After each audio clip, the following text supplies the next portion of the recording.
back. Hello everybody, thank you so much for coming. It's very good to turn out, so thank you. So we are students at Mount Abe, and we're also members of the Environmental Action Group there. And we meet for school 2 days a week, and we've been working on this initiative lately, and in the past we've also done a lot of stuff with the composting system at Mount Abe and other environmental efforts. So my name's Cora Funky, and I'm a senior. I'm Abby Johnson, I'm a freshman. I'm Rosemary Thurber, I'm a junior. And I'm Chesley Jackman, I'm also a senior. So we've also been really fortunate to work with some amazing advisors. So this is Caroline Patrick, who's our teacher advisor. She works in the science department at Mount Abe. And we also have Maggie Eaton, who is a member of the community, and she is really, really knowledgeable about this stuff. So she's been super helpful. And then we also would like to thank Bristol Core and the Bristol Democratic Committee. They have continued to support us through this whole thing, especially Linda Andrews, who has been our point person. And then I just wanted to mention some of the tables, you've probably seen them, but out there we have a table that we brought, and it has more information about this, as well as our petition, which you'll be learning more about. And then we also have some hats and shirts for sale. And then we have Ethan Tanich and his brother Gavin and their family, and he is in 2nd grade. He's an ocean activist, and he sells his shirts and other things to donate to the Ocean Conservancy, which is so awesome. And he's, yeah, good job. And he might be dipping out a little early, so if you haven't seen him yet, you can definitely just go through this presentation. It's completely okay. And then we have Maggie, who I just mentioned, and she has a demonstration about a bunch of alternatives to using plastics in our lives, which is very helpful. And then we have Jessie Ruth Corkins from who's the public outreach coordinator at the Addison County Solid Waste Management District. She has some things to give out, some really good information. She can probably answer a lot of questions. And then Mount Abe alum. oh wow, Mount Abe alum. And then we have in the back corner is Linda Brown and Patty Hunt by that little tree, and they're for Sewing for Change, and they are organizing efforts to sew bags to distribute to people in Bristol to use instead of plastic bags. And then we have Abby LeMay from Beeswrap, and she has a demo of their product, and they're really generous to bring a bunch of samples to people. So you guys can grab those, which is so amazing. Then we have I think we have Linda Malzek from Horseton Trash Service, as well as thank you Christopher Ross from the Addison Independent for coming, and Mary Arbuckle from Meet TV. And then also we have some refreshments from Linda Brown, Patty Hunt, and Pat Sharp. So we really appreciate that. Okay, now we would like to dive into the presentation. So we are a group called Keep Bristol Beautiful. It's mostly Mount Abe students and some of the other people that we mentioned before. And we want to reduce the use of plastic bags, expanded polystyrene carryout containers, and plastic straws in Bristol.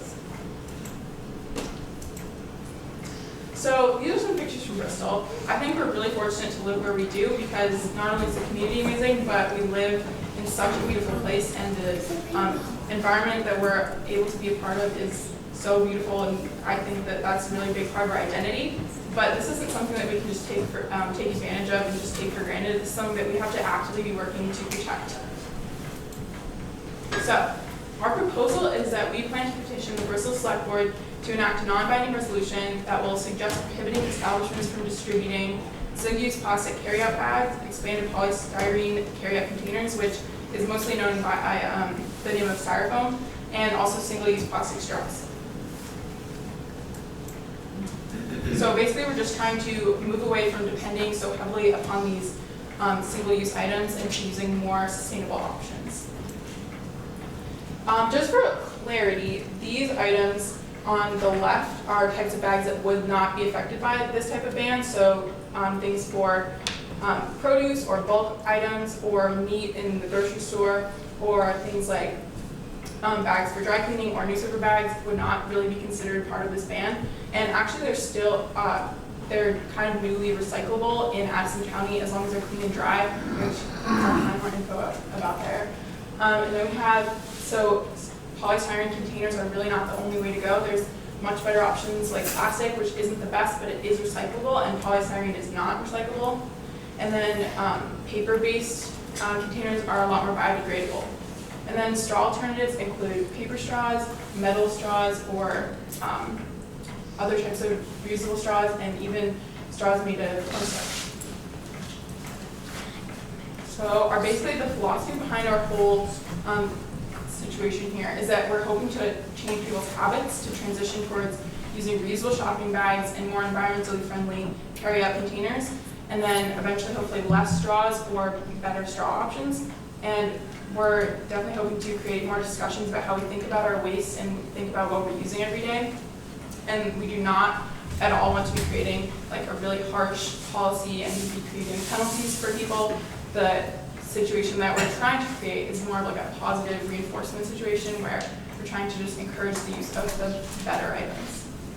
Can I talk about this for a Yeah. second? So one of the things that I recently had said to me on a school trip to Costa Rica, one of our guides in the middle of the woods brought this to us to think about, is that when you're standing in the middle of the woods and you see a nurse log, so a tree that's fallen and it's covered with moss and lichen and algae and 500 plant species, you realize that nature does not waste anything.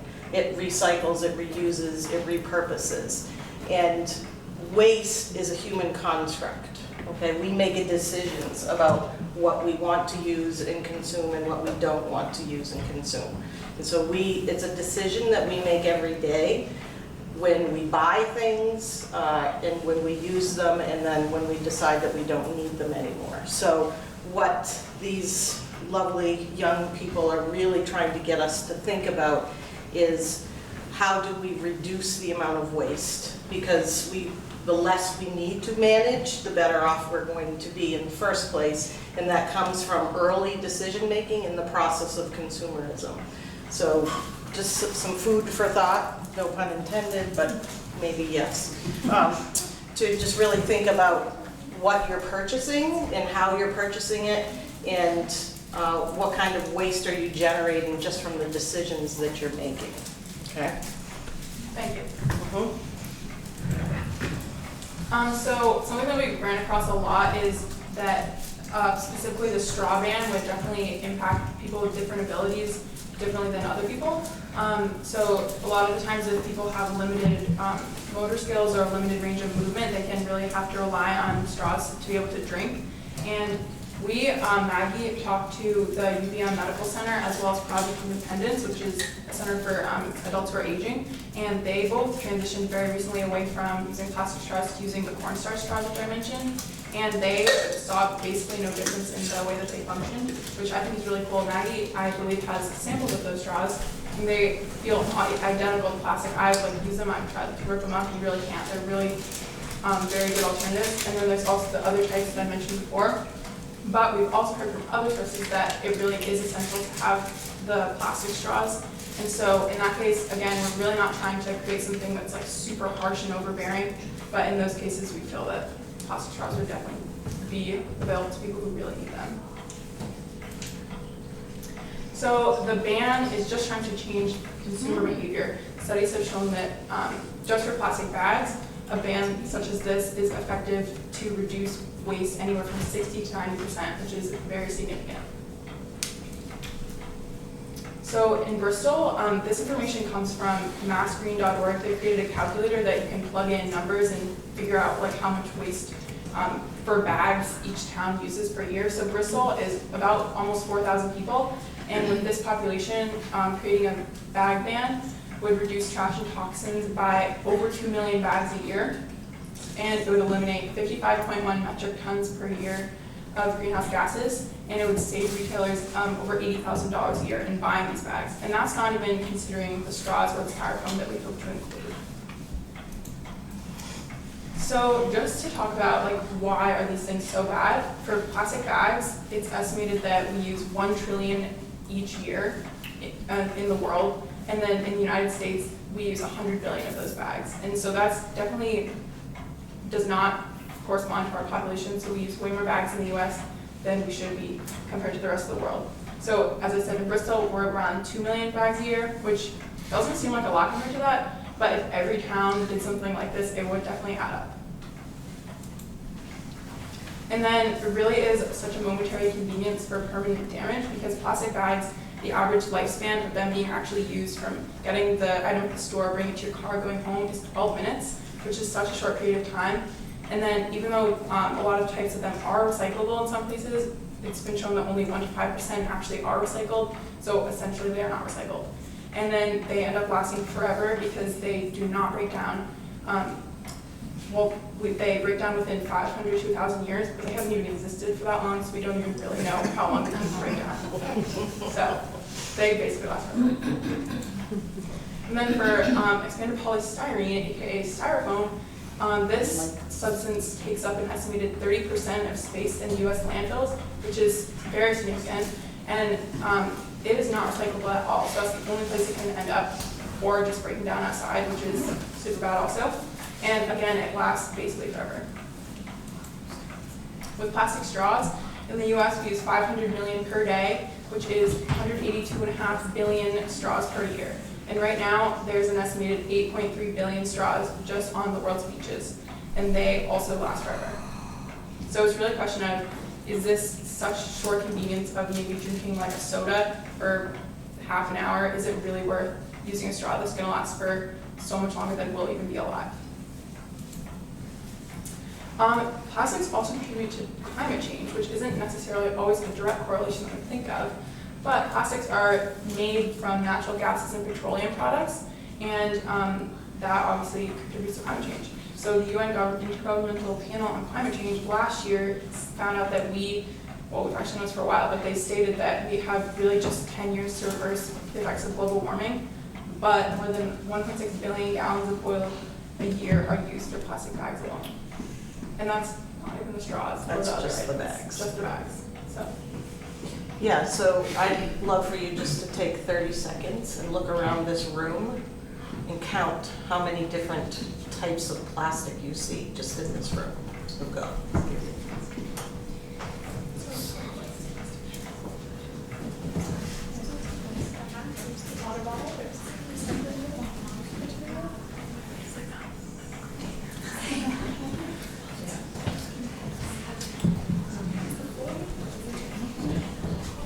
So somebody want to shout out a number that they're up to by now? Yes, what do you got? 10. 10, good. Anybody else? Anything higher? 200. 200. You counted fast. Probably more. 20. Yeah.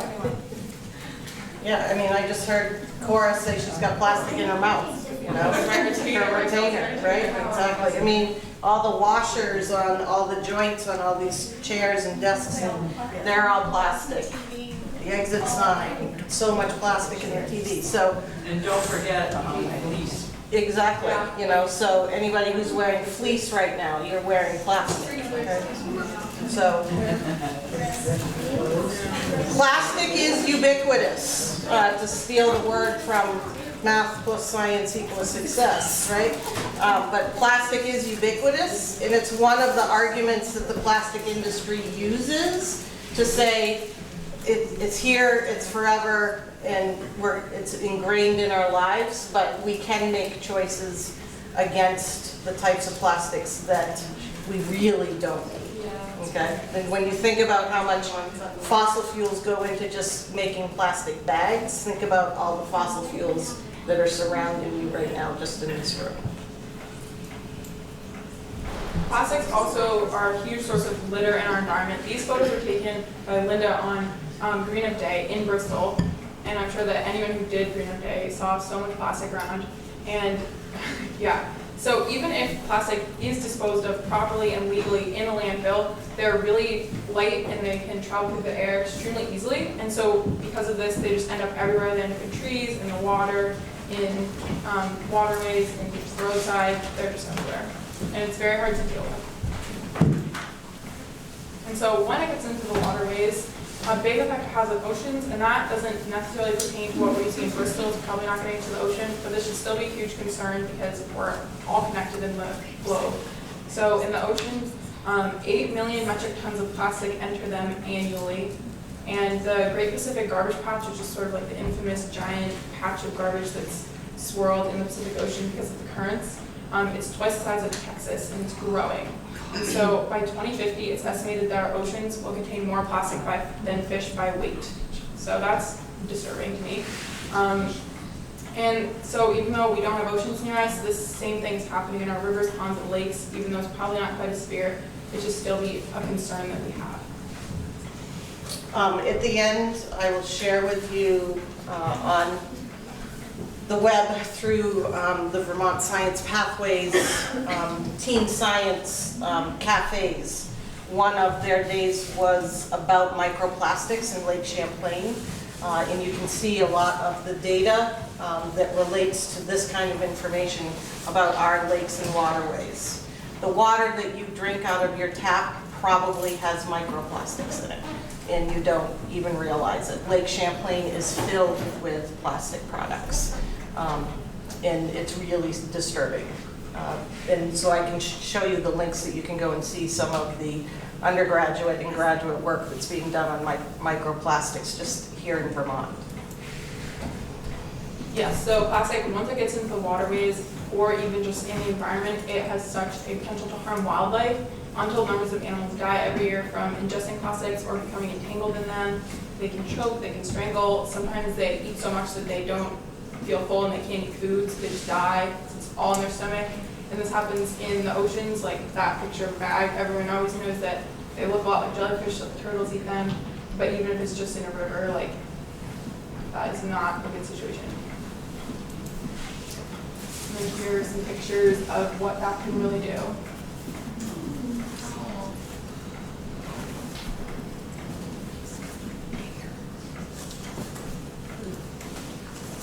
So as Caroline was just saying, what goes in the water goes into us. Because plastics don't biodegrade, they just break into smaller and smaller pieces of themselves, and this is called microplastics.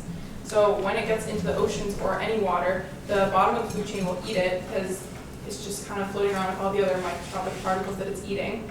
And then this works its way up through the food chain, and it bioaccumulates. So they found that 25% of fish sold in grocery stores contains plastics in it, and we eat that fish. I mean, we have plastics in us, and that is super concerning. And also Caroline was saying that municipal water, 94% of it in the United States contains plastic fibers. So we're drinking it too. Yeah, wastewater treatment plants are not set up to deal with microplastics yet. So most of it is passing right through our water treatment systems. Yeah, and like into our water. Linda said, the fleeces, like if you have a Patagonia fleece or something like that, if you wash it, it has plastic in it, so when you wash it, all the little particles will come out and that goes into the water too. It's like 1,900 fibers per wash. Yeah. On average come out. So then going to the more financial side of the situation, these bags and these other straws and styrofoam containers, we kind of think about it as like a free thing that the stores are giving us, but it's not free at all. Because the plastic bag industry, not even these other things, is worth $4 billion a year, and then so this is being paid for by retailers, and the retailers are passing this money on to consumers. So we end up paying for all this. So in San Francisco, which is significantly larger than Bristol, but they figured out, they did a big study, they were one of the first cities to do a plastic bag ban, and they calculated how much it was costing them to even clean up the bags after they had already been paid for. So they contaminate the recycling stream, they are difficult to collect and dispose of, they have to be removed from the streets, and they have to be processed in landfills, and that was costing them millions and millions of dollars, and they figured out that it's about 17 cents per bag that taxpayers then have to pay, and that's so much money that can be spent on other much more productive things. So even if in Bristol it's not nearly that big, even if it's like a couple $1,000s, that's money that we can spend on other stuff. So the bag industry is not at all a fan of these types of bans. They have a lot of things to say to discourage people from trying to ban plastic bags. So they think that plastic might be better than paper, but that's not true, because if you look at the life cycle of plastic versus the life cycle of a paper bag and a tree, there's a significant advantage for the tree. But we're not even trying to transition to using paper bags, we're trying to transition to using reusable bags as a whole. So this would not even come into question. Also, sometimes they claim that reusable bags can be dirty or cause sickness, and that's not really true either. As long as you're being reasonably cleanly with them and you're washing them like semi-regularly, you don't even really have to do a lot, they're not gonna make people sick. And then there's also the idea that that bag laws might hurt local businesses. And it's true that paper bags are more expensive than plastic, but if this goes through to plan, which it has in other places, we would not even be relying on paper bags, we would be relying on the reusable bags, and that will cut costs for bags altogether. Yeah, cloth bags.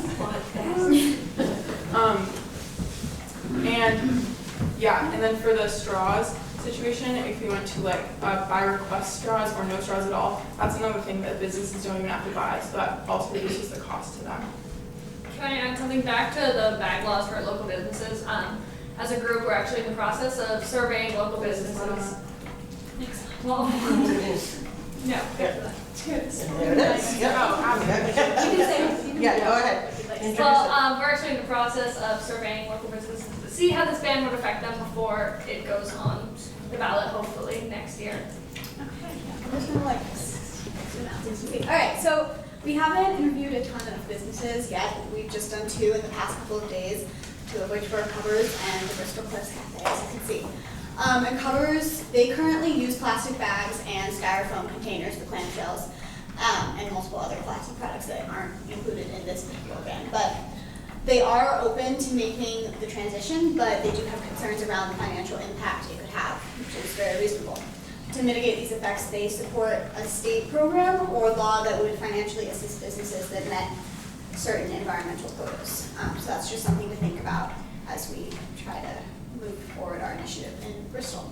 The bakery is fairly environmentally friendly in that they don't provide plastic bags, styrofoam, well they do, or plastic straws to their customers. They have recently made the switch to compostable straws and really provide paper bags. I did mention that compostable straws, biodegradable straws, and degradable straws are all very confusing terms that don't necessarily mean what they sound like and don't necessarily mean that they are 100% environmentally friendly. But that's another issue.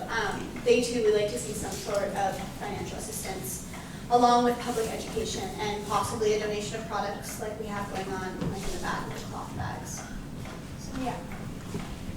More information coming.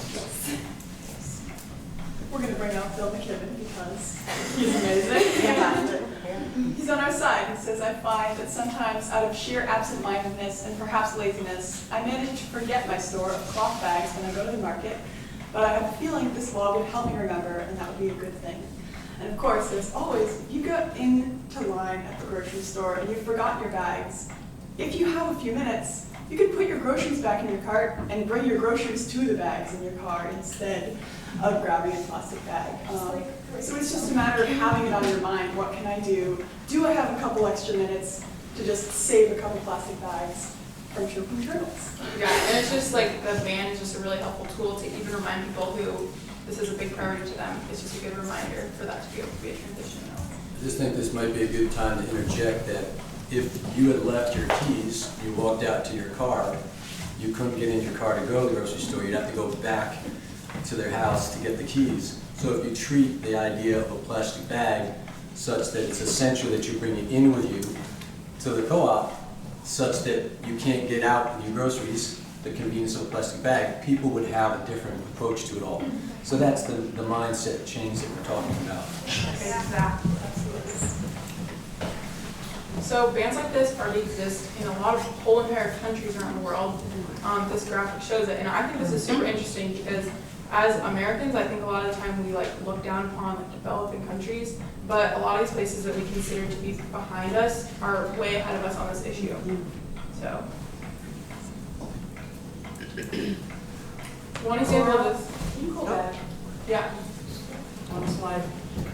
I want to make a comment about that, because a lot of people say, well, when you start getting rid of or not allowing people to have those thin film plastic bags, it hurts the poor, right? Where are most of these bans and fees in place? Poor areas with poor. Not the uber wealthy countries.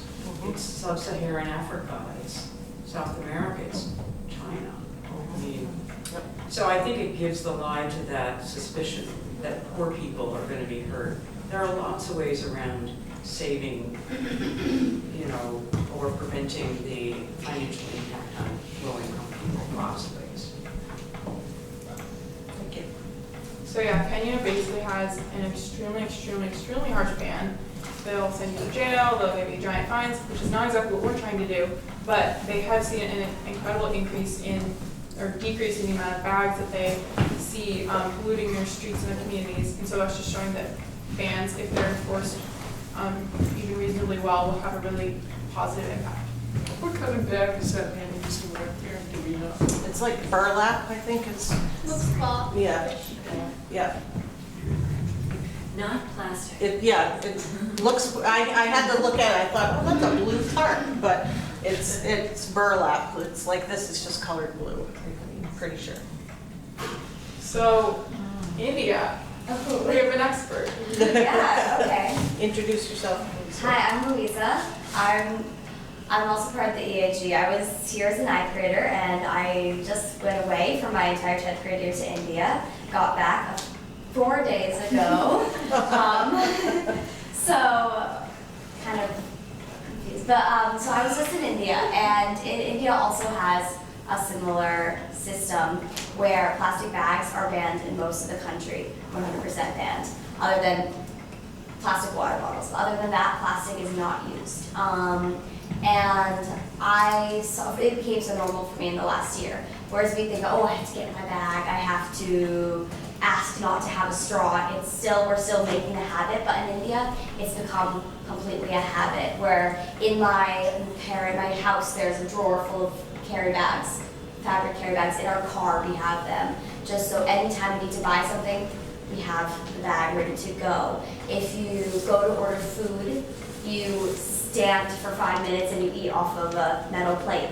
You put it and you leave. It's just so a part of the culture at this point. And I actually don't know. It was only in 2017. In only 2 years, it has become so embedded in the culture that people, it's just second nature. So I think that we can do that as well. Definitely.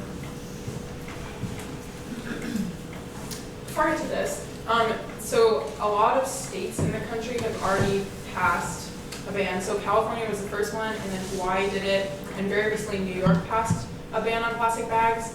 And that's going to be, I think, in 2020 that'll come to be. And then also a lot of individual cities, like I know Boston has passed a ban on plastic bags, like Austin, Texas, Seattle, Portland, Maine. So it's definitely been happening. And then a lot of towns in Vermont have done this as well. Middlebury, which is our next door neighbor, which Mac is a huge part of, this last time meeting day, they voted on a non-binding resolution, that's what it's called, to not have any plastic bags there anymore. And it's happened in, I think, like Brattleboro and Montpelier voted on it, and so Burlington. I think they're working on it. Yeah. It's happened a lot, Yeah. and so actually at this point we are close to probably having a statewide ban in Vermont within the past couple days. So this is starting Bill S-113, and it passed through the Senate on March 29th, and at this point it banned single-use plastic bags, film containers, and straws. So it was pretty much the same thing that we're advocating for. And then just a few days ago on May 10th, which is kind of surprising, we didn't exactly expect this, but it passed through the House. They just changed it a little bit to make it so that straws were available upon request, and they may have changed some other things. Maggie knows tons about this if you have specific questions. But so potentially by the end of the legislative session, they may have it go through the State House. But if it doesn't, we do plan to stick with the Keep Bristol Beautiful initiative, because we want to make sure that what we have for our community definitely works the best for us and also has the maximum positive impact on the environment. Up-to-date reporting about the S-113, Vermont Diggers doing a really great job of keeping track of the changes and amendments that have gone through. It's sitting in the House, or in the Senate now, with Senator Bray, right? Yes. And we're hoping that he's going to ask for a vote and have it, as it is, go through and go to the governor, get it signed, and then if we need to make amendments to it in the next couple of years as we try to enact it, that's kind of the plan. So cross our fingers, we'll get it through this session. So, and then we won't have to you won't have to take it to the Bristol Select Board. It will be more, our mission will change to supporting the community in the 5-town area of complying with the legislation and supporting the businesses, right? So in terms of easing this transition, it's been done in a lot of places. Brattleboro was one of the first towns to do this in Vermont, and there were a lot of articles about how their town managers were saying that basically the transition was not painful at all. There are a lot of strategies to make this easier, including the bag trees, as you can see back there, that are really helpful for sharing bags. So if some people have extra bags at home, like I know my family has tons of bags, we just have bags of bags, reusable bags, and we don't even use them all. So if we could, everyone who has extra could just put a couple on a bag tree, and people who don't have any can take them. They can be, stores can offer them, and they can even use them as a source of advertising if they print their logo on the bag. That can be really great advertising. And then you can use boxes to carry stuff out. In terms of the clamshell, like the styrofoam containers, there's, like, to the consumer, there's not really a difference if you're using a paper one or a styrofoam one, except for the styrofoam one will last for so much longer. So the paper's way better. Or even like aluminum foil, or you can bring a container from your house. There's so many ways around it. And then for straws, unless people do have different abilities, most people don't need straws to live. Those can be just eliminated from our habits, or we can definitely go towards the corn-sized straws, compostable straws, or reusable straws. So you don't need these things. And this is a quote from a representative from Putney, Vermont, and he says, "We've done without them before, we can do without them now. The damage they do to the environment, to wildlife, just isn't worth it." So if we think back to like 100 years ago, plastic bags and these other single-use items did not even exist, and people were completely fine. They definitely lived without them. So we are capable of doing it. We can definitely get back to this place where we are using less harmful items. Thank you so much, everyone, for being here. We really appreciate you coming out. So if you are a registered voter in Bristol, you can sign a petition to get this on the town meeting ballot. By next January, we need like a certain number of signatures to get on the ballot if the statewide bill doesn't go through. So we really appreciate your support on that if you are a resident of Bristol. And we also just wanted to, most of you are probably all very good about this, but just like instill that it's really important to be mindful of what we're using and how our habits and our consumer habits and just like our using different bags, which is not that difficult to do. We're just thinking about that a little bit more in our day-to-day lives. So. Thank you for that.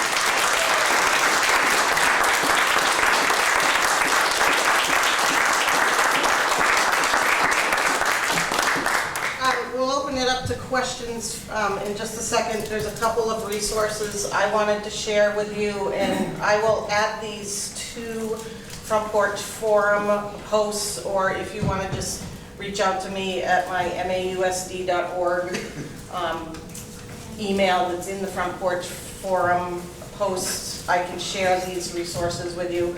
This is the PowerPoint that was presented by Dr. Garneau at the Teen Science Cafe last April that has all of the research related to Lake Champlain and the microplastics. They did a huge study on wastewater treatment plants, both on the New York and the Vermont side, in Ticonderoga, Plattsburgh, Essex, and Burlington, and collected samples. And these are just some images of their processing the samples of what they were finding in, this is Lake Champlain water. So there's beads, there's foam, there's fragments, there's film. So this is in that lovely resource that we have there. And there's tons and tons of research data in here for you to follow up on if you really want to see what we're talking about and the effects that it's having on wildlife. The one thing that I just want that's really obvious that we can point out here is, let me just find it real quick here. They did a study on how fishes school, right here. So if you look at, this is the control. So all these little spots are radio tags of plastics that get into fish. Okay, so this is like a control group, and this is one where nanoparticles were detected. And you can see where the fish are schooling. They're all kind of sinking to the bottom of the tank here, where they're much more distributed in a normal pattern here. So it's changing their behaviors and the way that they move around in their environment. So it's clearly having physiological as well as biochemical exposures in their systems. It's not good, and we eat that. So that's not a good thing. And then this resource here called The Invisibles, I just really wanted to show you. So this is just a awful, this is in the Philippines, okay? This is a trash dump, okay? Where people kind of go through it to see what they can pull out of it to live. But I just wanted to play this introductory video for you. So you get a Less sense. than 100 years ago, chemists first began to bend and reorder petroleum molecules into a lightweight substance that could be molded into just about any form. Since then, inventors have created hundreds of different plastics, and industry has found millions of uses for them. Today, more than 322 million tons of plastic are produced each year, up from just 1.5 million tons in the 1950s. If plastic was a country, it would be the world's 20th largest economy, bigger than those of Austria, Argentina, Egypt, and dozens of others. The world wants plastic. Look around you right now. Look at your home, your office, your street, and try to count the plastic articles. How high did you reach before giving up? That's just the stuff you can see. Beyond the naked eye is the realm of invisible plastic. On purpose and by accident, fibers, fragments, and chemicals infiltrate every aspect of daily life. Every start and stop of every car sends microscopic particles of styrene tire dust wafting into the air. Each wash of every single synthetic garment releases up to 1,900 microscopic plastic fibers into waterways. Every rinse of every paintbrush sends liquid plastic down the drain. Every straw and plastic bottle that rides the ocean waves will break down into fragments smaller than the diameter of a human hair. Plastic doesn't go away, it only gets smaller.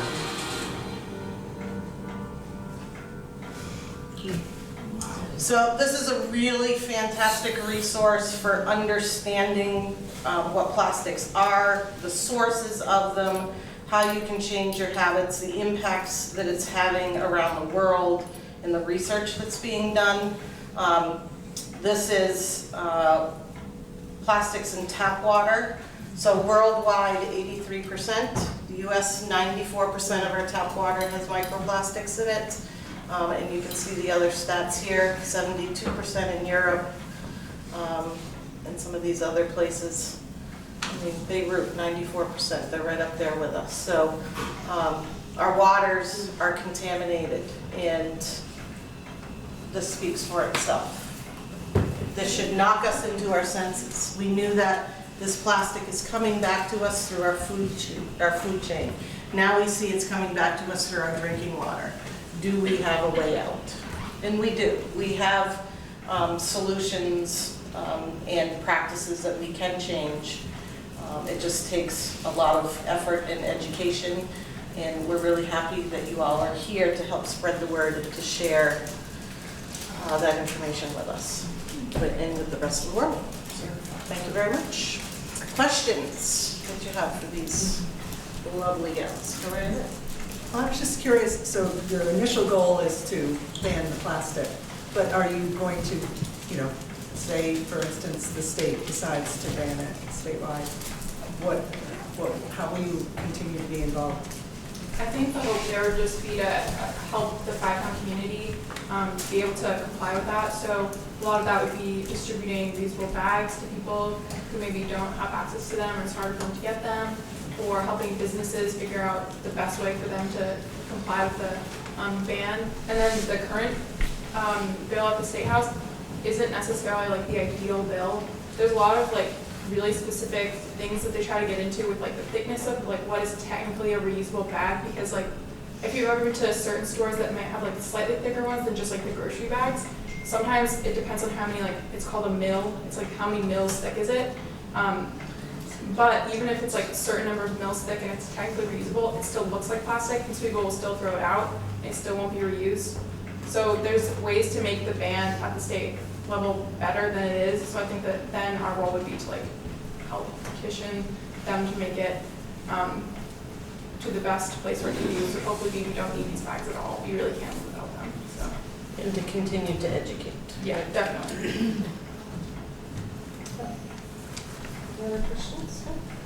Someone I know who's now dead, but years ago, I don't know about how many years, maybe 10 years ago, she mentioned to me that there was something that was made out of, I think, a mushroom base fiber that could be, is the expression degradable? I get confused with all these, biodegradable. Yep. And that's a good thing? Biodegradable is great. Okay. Yep. And that, you know, but it's not, it wasn't, so instead of using plastic, this stuff could be used. But we all know the power of the buck and where the plastic is being driven at us. So There I is a just lot don't know if there's any movement to turn that around. Because I don't want to keep buying stuff that's put in plastic, but I don't have an alternative. And Yeah, there's you a- might say, yes, there is an alternative, but you know, Yeah. I go to this. I like to suggest the idea that as each of you take the chance to go to the local businesses in town, that you might be armed with some good information such as this, but more practical. So say, going to the Middlebury Food Co-op, they have takeout containers that are sort of a cardboard with a light, I think I want to say wax type of coating. And there's probably other things that they're doing. You can have a plate in their eating area if you weren't doing a takeout. So when people say, and they want to push back a little bit, well, it's going to cost us too much. As well, I happen to know some more about the question that you're posing.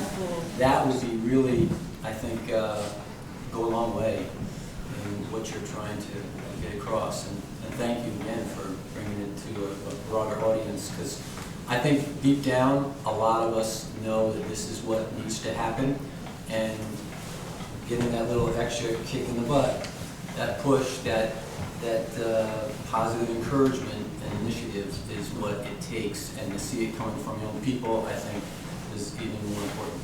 So keep up the good work. And there is a lot of innovative practices and research going on to find replacements for plastic. It's out there. It's really needing people to get behind it and throw the money at it instead of at the plastics industry and at the lobbyists, who are in Congress every day saying, but we're going to die if you don't, help our industry. Well, then start turning your money into innovative research to find out what can be done instead. Because the plastic industry likes to fragment our thinking and pass the buck on down the road, and somehow ends up turning it back on us. And yes, we can make different decisions, and we can make different types of purchases, but until we start doing that en masse, it's not going to work. And so they're just trying to fracture us into having different ways about going at it that's not going to be effective. And at some point, we're going to have to come collectively together, hopefully as a nation, to say enough is enough. We need you to stop, and we want you to do this instead. And the tide is moving in that direction, I think. So that we're global enough. So go ahead, Jesse. Have you young women thought about going down to Montpelier? Has there been like an opportunity to? Because they're actively debating it, right? And there's some pushback, and there's some real strong. The guy from Putney is really pro, but I feel like folks have a lot to say. We've been talking with one of our reps, Mari Cords, who is one of our House legislators in the Town area, And we talked to her, we went there for a different event for a rally at the State House that we were at, and we definitely talked to her about it. We haven't gone through like the actual like, hearings, but you went, right, Maggie? Yeah, so Maggie was there. And you also talked to the governor at the legislative. Oh yeah, we did that, I breakfast. forgot. Well, there's this like legislative breakfast in Middlebury a couple months ago, and it's like an opportunity for people to just ask questions to the legislators, and then also the governor came for a while. So I like asked a question whether or not he would be in support of a bill like this, kind of like before it had gone through any of the House and stuff, and he was just kind of like pretty ambivalent about it, but I think it looks like he'll sign it if it goes through. Right. So we haven't gotten into that, not exactly what. Yeah. Well, hopefully this is building your confidence and you're comfortable to go, you can go crash any of that talking and discussion and sit on the side, raise your hand and say, this is what I'm passionate about. Any other questions? Yeah. Have you presented this to the whole student body at Mount A?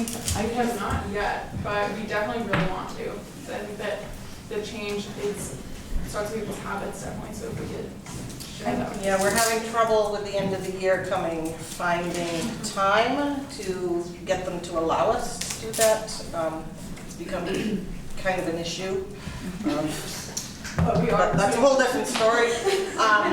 So we definitely can share the PowerPoint through advisories and have advisors talk to their learners about it. There's lots of ways we can share the information, which, this is the first presentation of this in a public way, so we have lots of more work to do. So it's a great idea. Thank you for the prompt. I just think that if you could take your show on the road, kind of, and be presenting to other high schools, other grade schools even, because you have to get kids when they're young and can change their habits. Schools. I just think it's a wonderful presentation, and this group is a nice group, but it needs that message. Your message needs to have a larger audience. So. Thank you. Have any of you ever been to a plastic bag factory? Would it be a good class? And I wonder how far away the nearest factory is. It's a good question. I would guess China? It's probably China. I actually think Pennsylvania. Oh, Pennsylvania, really? Yeah. All right. Road trip. Carrie? Yeah, I was at Echo Science Center recently, and they sell a product that you can put in your washing machine that To collects the fibers, yes. microfibers. Those are And awesome. I'm just wondering if you or anybody has any research on how well that works? And I just learned where are you about gonna those. put all the fibers when you Yeah, get them off? exactly. But I guess it's better than in the water. Yeah. And the other thing is, I'm a preschool teacher, and, I try to be very environmentally friendly, and it took me a long time to sort of put two and two together that glitter is a microplastic. So I'm like, how could they put microbeads in these products? And I'm like, Oh my I'm God, I putting microplastic. So we banned glitter Yes. forever at our school. I know. It's in like the microplastics is literally like everywhere. It's in toothpaste. It's in some face washes have little abrasive particles like exfoliate you, and that has plastic in it. Like, yeah, it's very, very difficult to avoid sometimes. Yeah. Yep. What's happening at cafeterias? In your cafeterias, you throw out plastic where every day? We or had not? moved away from it, and then there was a problem with the plumbing system, so we moved back to it. So plasticware is used, how about? No, plastic cutlery to some extent, But but it's not the main thing. Yeah, it's not the main that thing. happens occasionally when the occasional kid forgets. Right, it's upon request. Yes. All the disposable. But it's, the rest of it is plates that are used Yes. and washed? Yep. We moved the kitchen Great. away Thank from you. that, so. But thank you for all your work on compost. You're welcome. Julie, do you have a question? I wondered if there was any regulations or if any of the pamper companies have been asked to do anything with about their plastic pampers and diapers. I mean, I know cloth diapers are available, but they're very expensive. They're like $20 for one cloth diaper. Is anything been asked of companies? That's another example of just like these corporations who are, selling us these products that they haven't really thought of alternatives, and the alternatives are so expensive to the majority of Americans. That's what they tell you. I don't know, I didn't know anything, but I think that's just yet another example of a lot of the products in America. Yeah, I don't know, it's a good question though, but it's a tremendous amount of garbage, yep. Yeah. I saw a video pop up recently on social media of somewhere where they are recycling the diapers. And they figured out a way to extract all these materials back out of the diapers and reuse them. Yeah. Probably it wasn't. Well, in this resource where I shared the video too, there's a segment in there about taking plastic garbage, and there's a new kind of refinery process that doesn't have any emissions. It's a closed anaerobic system that remelts all of the products into diesel fuel that can then be used in your community. And there's a place somewhere in the Polynesian Islands or someplace where they have like a 7-mile, 300-foot deep plastic dump on their beach that they're trying to get rid of. And so they're slowly digging that out and sending it off to this company that's making diesel fuel that then runs their municipal little, they're like tri-wheeled taxis that they motor around on the island, and then for their municipal boats and vehicles on the island. So there's tons of these innovative processes that are starting to come out. And we just need to keep educating and throwing these people into science and engineering and technology, and getting them to care about the oceans and the critters like Ethan over there, and creating these wonderful products that help us change our habits. And I just think it's lovely. Yes, Linda? I wonder if the rebate ladies could talk a little bit about how they're adding to this. Yeah, please, all of you can have a little bit of time to work.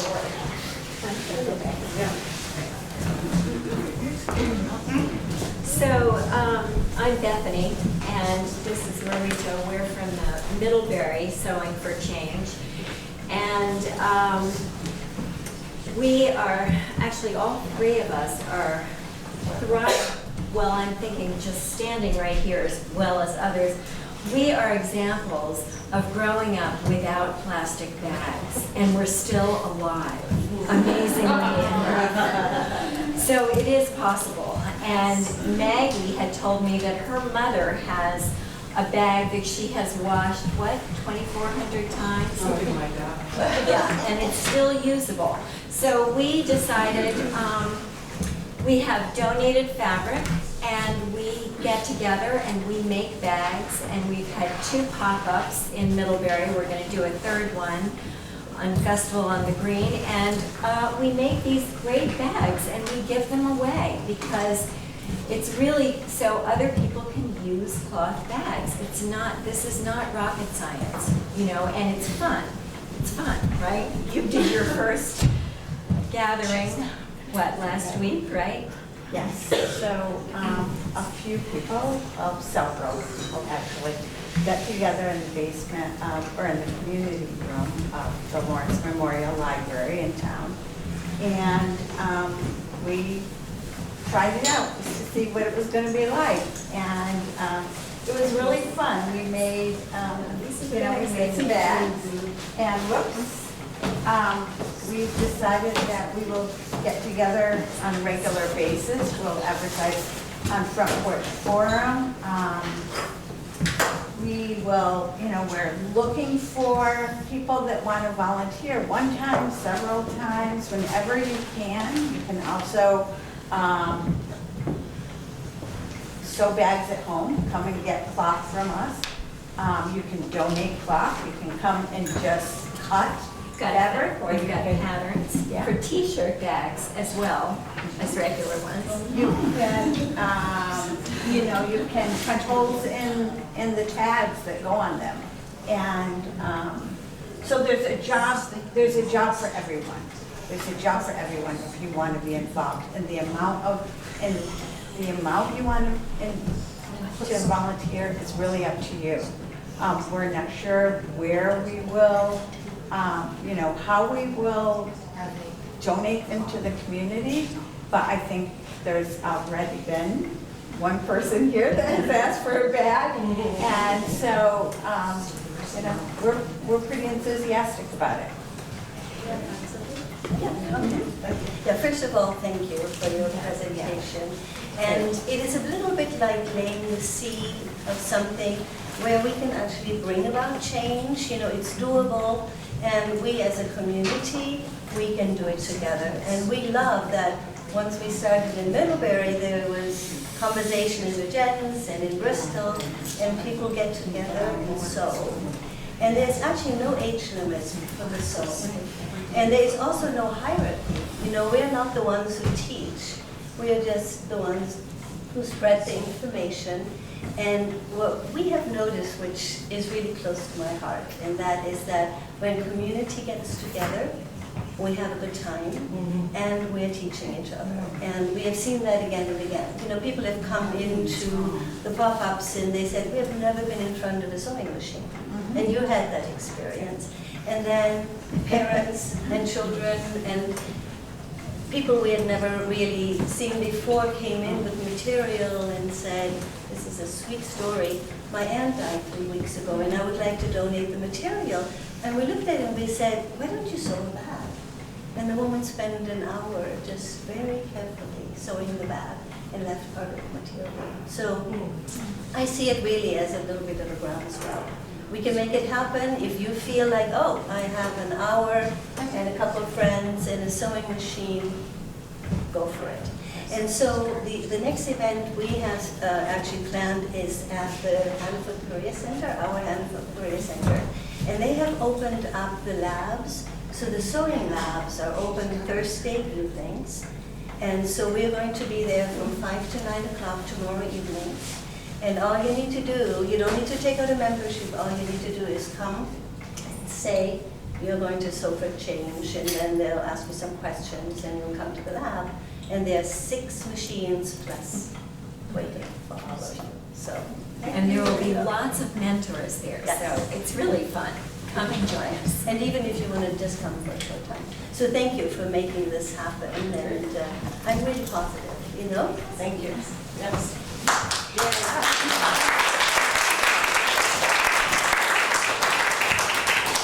Because I want him to be able to hit a reasonable bedtime this evening. It's not in bed, my like. This is Ethan, and Ethan is a 2nd grader in Miss Murnane's class at Bristol Elementary. He's fast become a friend of the Environmental Action Group, and he is the fantastic designer of these lovely products. Can you tell us a little bit about why you're doing this, Ethan? Well, the first thing is I like selling it because it's fun and I like saving the ocean a lot. And my main goal is to get the plastic out of the ocean and ban plastic bags and stuff and other plastic products. So where does the money go that you raise by selling your t-shirts and magnets and bags and notepads and buttons? All the money goes to Ocean Conservancy. Yes. And how much have you donated so far? Over 200, I think.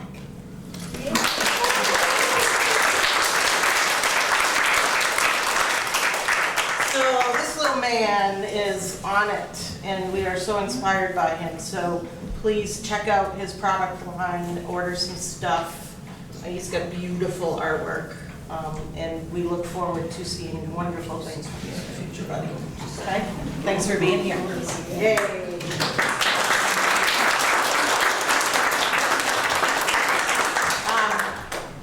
Would you like to say a few words? Sure. About what you're doing? So I'm from BeesWrap. I know I had a chance to talk to some of you, and we're a local business, so I think a lot of you know who we are. But so Sarah Keck, our owner, who started in her basement in New Haven, was looking for an alternative to plastic wrap, and she's really passionate about reducing plastic use in general, especially one-time use plastic, and in particular about plastic in our oceans. So I was really excited to meet Ethan.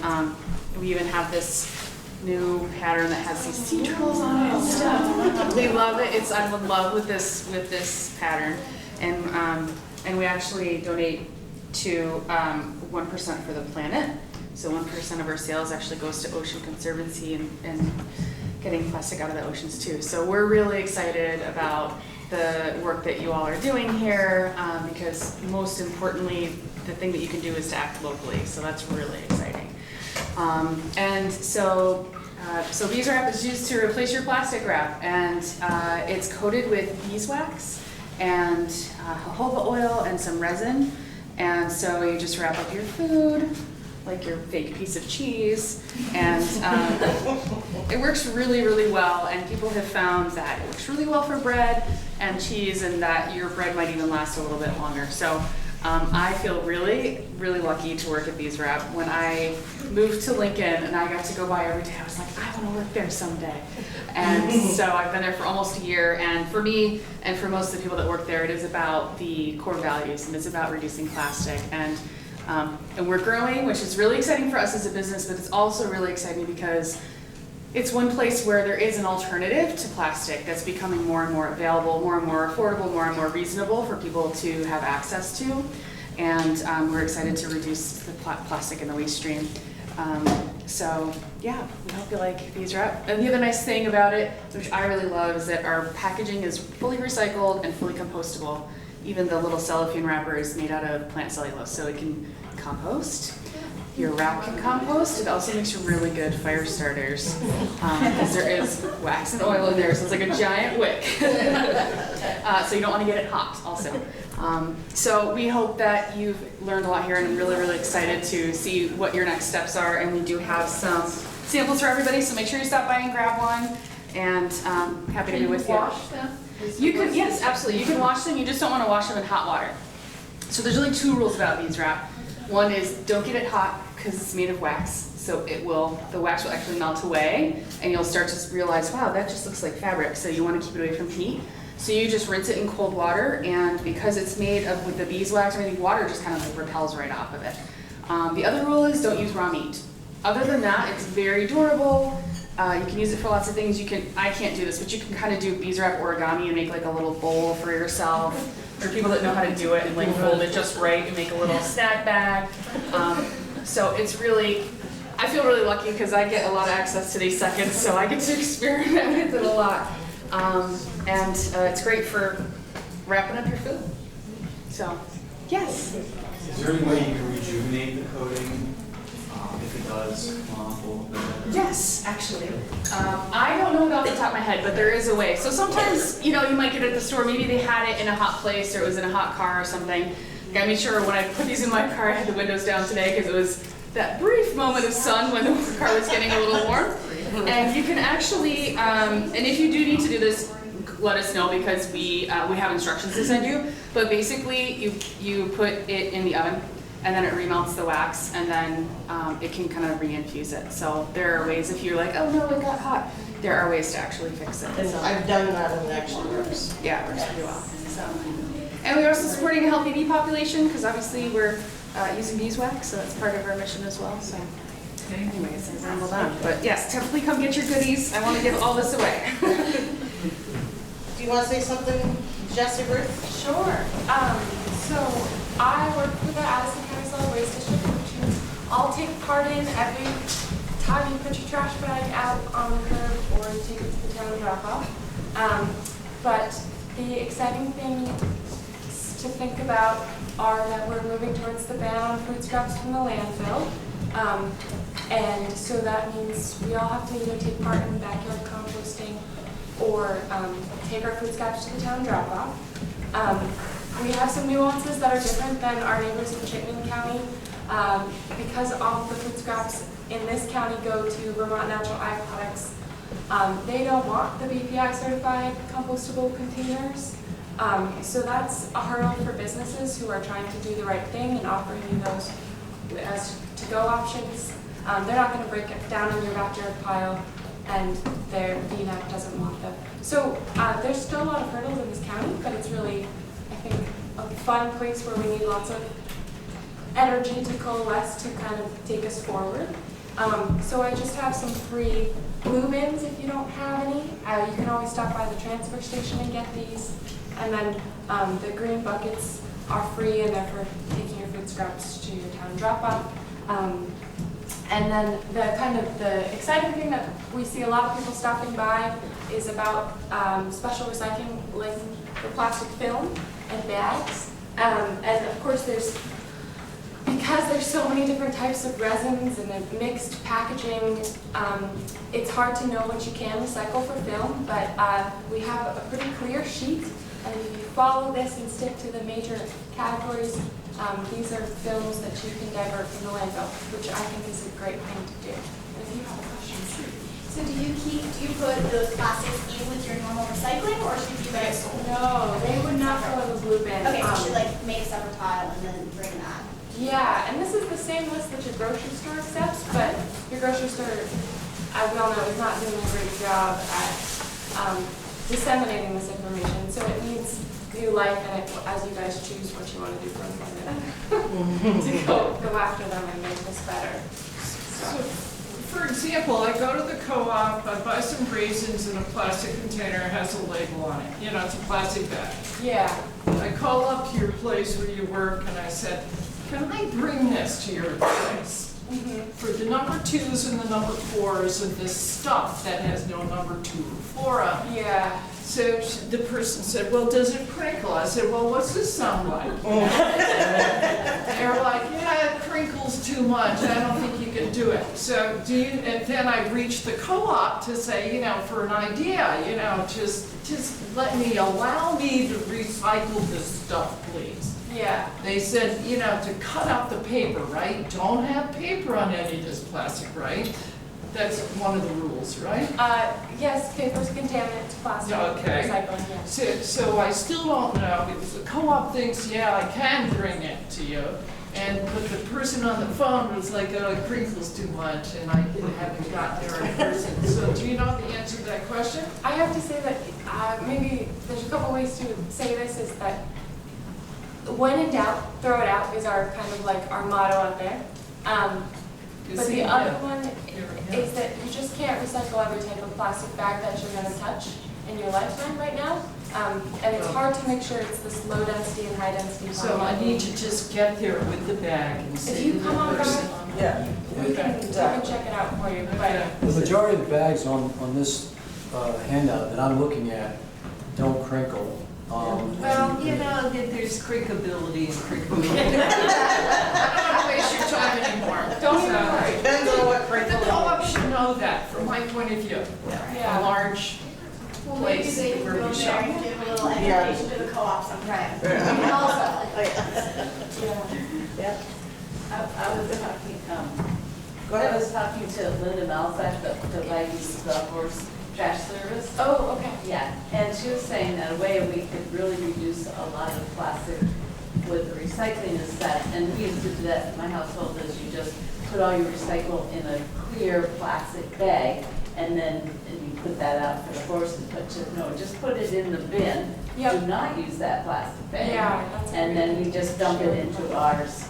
And she said, now we have to open up your plastic bag, dump the recycle into their little container. So she said, if you don't, just use the bins. And Just use the bin, yeah. And that will reduce. People should know that, but we don't. Right? Yeah, I see a lot of clear plastic bags out on Friday morning. Well, hopefully people will watch Me TV and learn that. All right, we got one more person that we could hear from real quick, and then we can, two more people. So Maggie Eaton is in the back there with just some alternatives. Want to just do do your little show and tell, Meg? Or if people want to come I out. won't do the whole thing, it's just that I have an array of solutions for people who currently rely on those thin film plastic bags as waste liners, dog poop pickup bags, and what to do with your trash in general, so that you don't have to buy garbage bags or the bags that line your waste bins. So, and also have examples of compostable straws for you to take home and test. And if you're going to use a reusable bag, which is the bottom line, what we're advocating here, what is the best kind of bag to use, environmentally speaking. So come and talk to me about all of those options. And then Ruby Hellier, Ruby, will you just stand up for a second?